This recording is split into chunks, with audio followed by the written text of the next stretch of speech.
You ask Tiger to solve. This deals with linear equations with one unknown.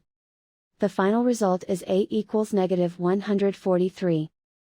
Let's solve it step by step. Swap sides. Group all constants on the right side of the equation. Subtract 20 from both sides. Group like terms. Simplify the arithmetic.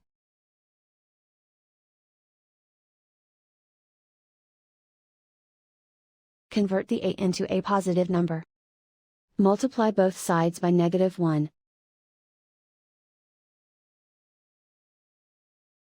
Remove the ones.